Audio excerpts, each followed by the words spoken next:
With this WVLI News Update, I'm Rob West, back with a look at today's news right after this. Stay connected to your community, even on the go. The WVLI Podcast Network brings you 3 great local shows. The WVLI News Update keeps you informed. Kankakee Valley Community Happenings gets you ready for the weekend. And This One Time in Kankakee shares the incredible stories of our area. Find the WVLI Podcast Network wherever you get your podcasts or at WVLI927.com. The voices you trust beyond the dial. City of Kankakee Fire Department called out to a fire at IKO Shingle Manufacturing on the city's south side Monday morning.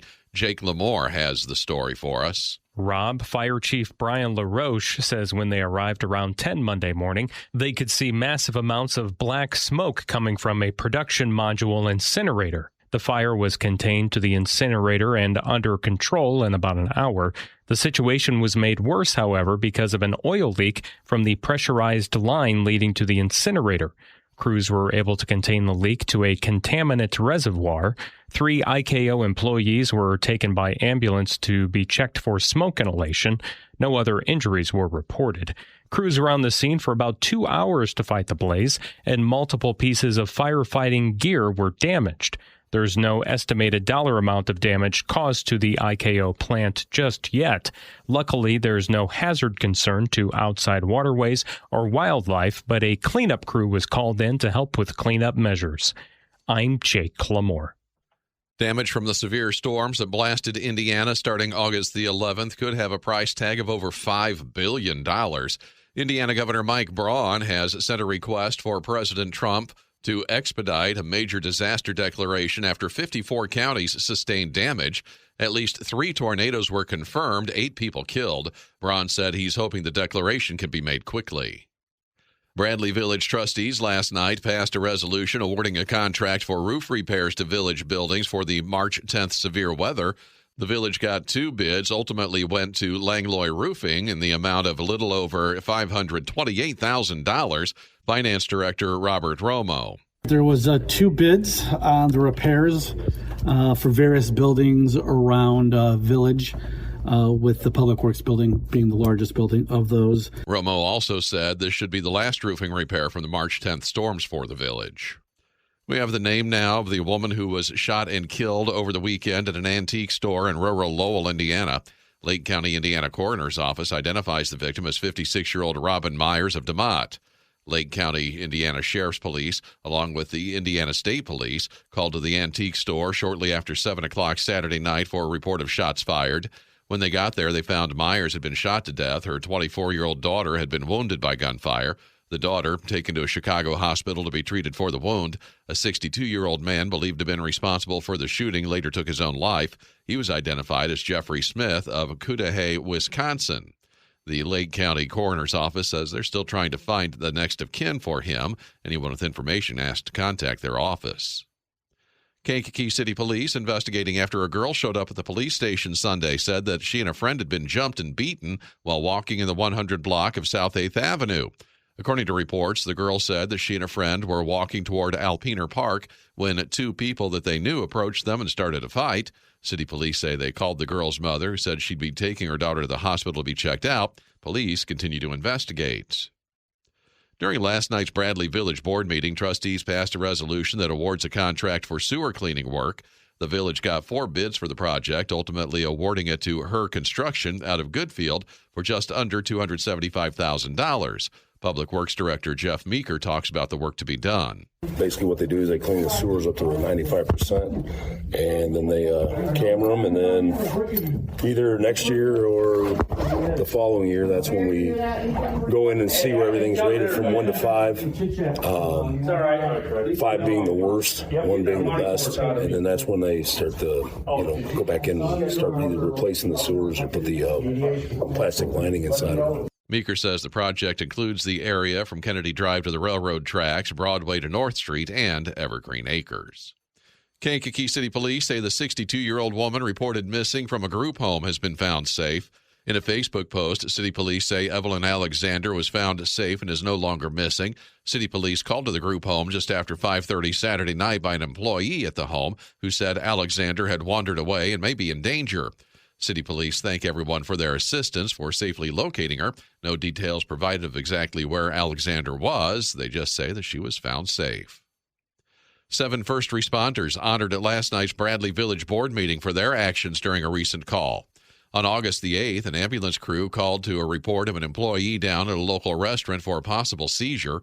When he got there, Patrolman Kenneth Gresham with the Bradley Police Department found the patient not breathing and started CPR till fire department personnel got there. Those life-saving efforts continued for another 25 minutes before the patient regained a pulse. Among those honored last night, Patrolman Gresham, as well as firefighter Carrie Hale, firefighter John Bush, firefighter Jacob Beasley, and firefighter Jade Rains, firefighter Brad Senesek, and firefighter Chris Rick. Due to their life-saving efforts, the patient survived and is in rehabilitation. Christmas, only 4 months away. Experts say there's still time to get on Santa's good list. Bree Tennis has more. According to the North Pole, everybody gets wiped from Santa's naughty list on January 1st. Then everyday actions determine which list we're on throughout the year. Some stay on one, others go back and forth. But know that Santa is forgiving, so a couple of good deeds can keep you on the nice list, and that's the goal. But if you're struggling, experts say a letter of apology to Santa goes a long way, and taking out the trash doesn't hurt either. I'm Bree Tennis.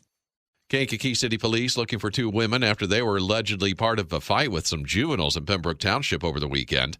According to reports, deputies called to Martin Luther King Park on Central in Pembroke just after 5:30 Sunday night for a report of a fight.